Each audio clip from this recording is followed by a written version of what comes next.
And in the studio with me this morning, Paula Lieb from the Miracle League of Indiana County, and Chris Kester, who is a volunteer, and as the back of his shirt says, he's Isaac's dad. Good morning to both of you.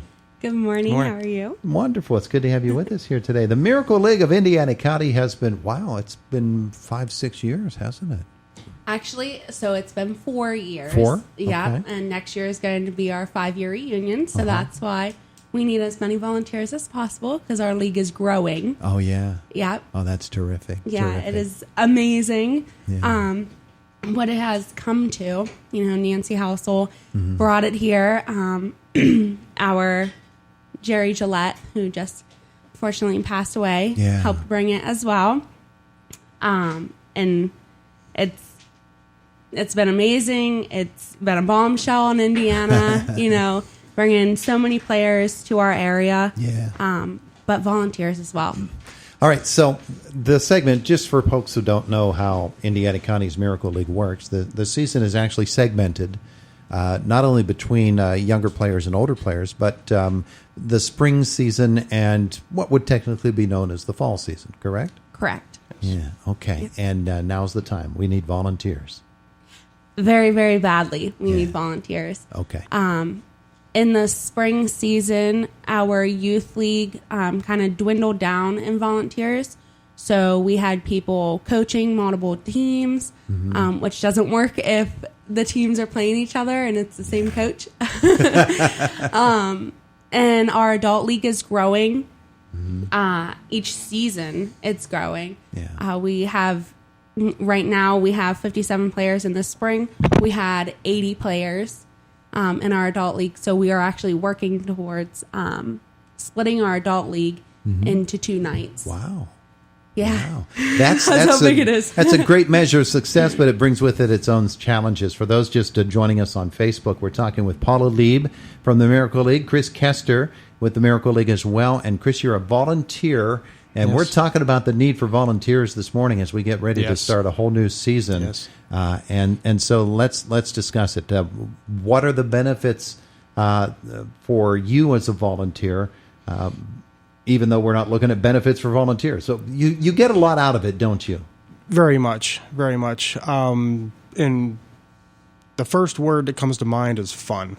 It's just so much fun to coach the players, just to help the players, watch them accomplish new things, see how much fun they have, and how happy they are, how proud they are when they do accomplish something, when they get a hit, when they catch a ball. Just the camaraderie. It's a really good time. What made you a volunteer? What made you say, this is what I want to do?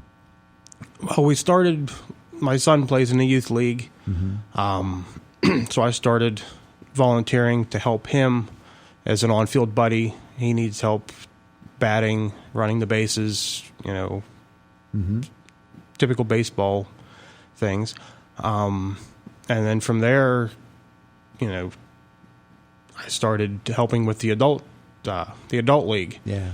And it just went from there. And like I said, it was so much fun, and it just, it makes you feel good just to see how everything comes together and everything. So, so it's, play ball on Saturday, coach on Wednesday, and grow with it.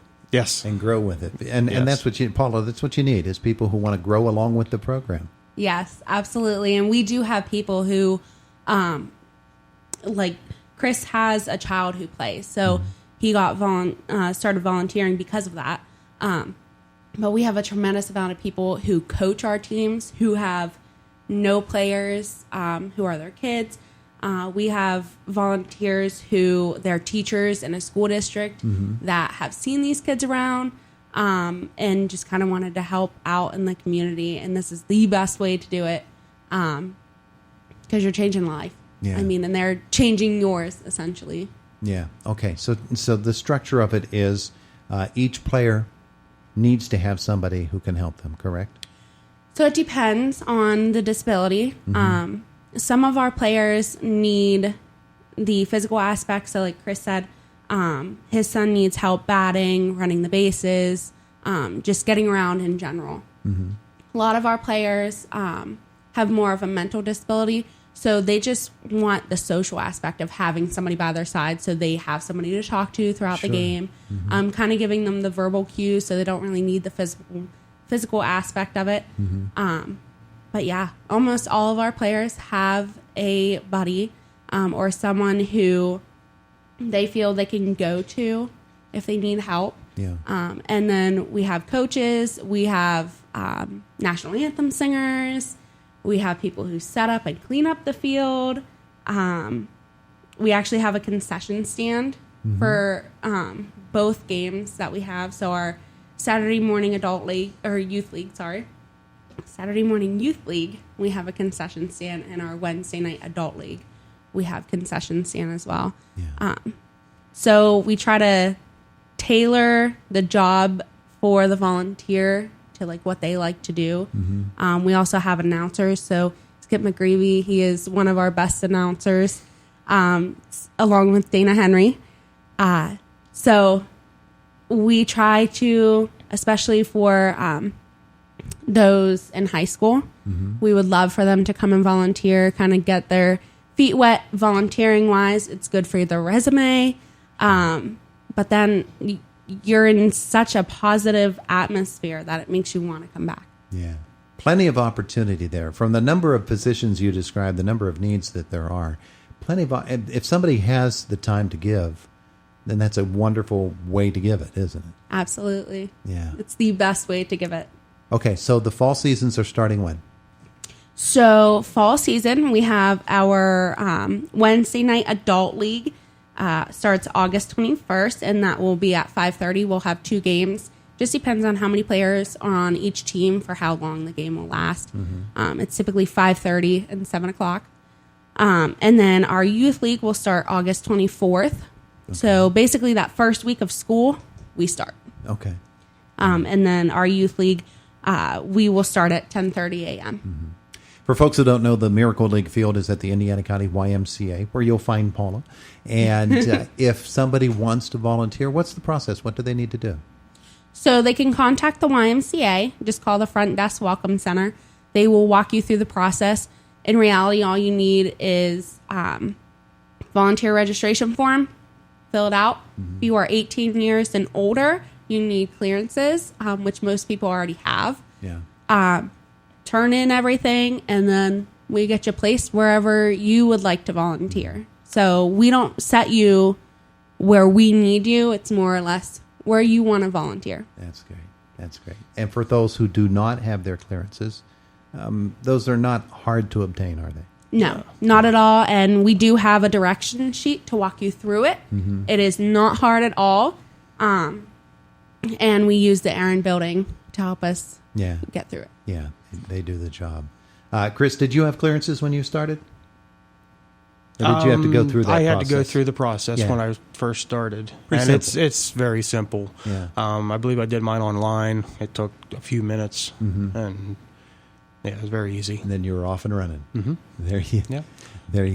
I would also like to add volunteers and players alike do not need to be a member of the YMCA to play or volunteer. That's just where all the paperwork goes through and everything. So Yeah. So the Miracle League, your son has been with the program for how long? How many years? he's been there from the start. From the start? Yes. And how old is he now? He's 12. He's 12. Yes. And having a blast. He loves it. Yes. And it looks like you're having a blast with it too. Oh, yes. Yeah. Yes, very much so. That's terrific. You cannot understate how much the need is, but how much, the whole atmosphere it's so positive. Absolutely. It's amazing. And what a benefit it is to all of these participants in the Miracle League to be able to play ball, simply to play ball like kids have been doing since there were balls. Oh my gosh, I know. Yeah. Absolutely. Okay, so anything else we need to pass along to folks so that they know that they are needed at the Miracle League?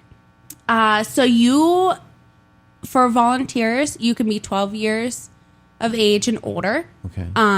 Volunteers who are younger than 12 years, they just have to come to me. I'll kind of run them through an interview to see if they're able to volunteer in the aspects that we would need them.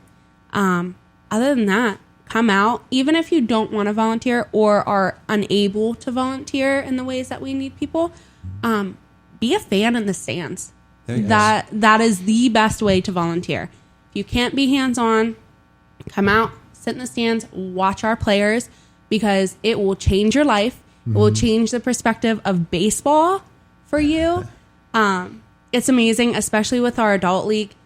A lot of our players did not get to play when they were younger. They didn't have the benefit of playing like I did growing up. And many of my friends and family members did. So watching them play now, it's phenomenal. Yeah. Come watch. Give them a cheer from the stands. They'd Absolutely. love to have that. And probably it's going to make you say to yourself, I hate it down there. I got to get down on the field and, Yes. and volunteer even in a more active way. Yes. Wonderful. I know, Paula, we haven't said this, but I know that the Miracle League is always in need of financial support too, correct? Yes, always. We are working towards our 5-year anniversary. So we are trying to make it spectacular for everyone. But also the field that we have, it is a specially designed field, rubberized, that allows wheelchairs and other sort of devices on the field without barriers. So the whole field is flat. There's bases, but they are flat on the field. So that way, anybody that walks on that field, they are in a safe environment. With that being said, there's going to come a day, just like a turf field or any other type of field, that it's going to need replaced. So that's what a lot of our fundraising goes to. We have a sports raffle that we do typically in our spring season. And we are working towards our fundraiser. It used to be the Raise Your Glass fundraiser. Now it is just the Miracle League fundraiser. And all of that money goes towards our players and the field. There you go. So anybody can give. It's certainly needed. And you're helping not only now, but in the future as well. Absolutely. Paula Lieb, Chris Kester, thanks so much for coming by to join us today, talking about the Miracle League. It's time, boys and girls, get in contact with Paula at the YMCA and make your contribution in whatever way you can as a volunteer, or if you can help in any other way. I'm sure they could need it, and you'd like it. Yes. Very good. Please. Very much. It is the voice of Indiana County, WCCS, AM 1160, 101.1 FM.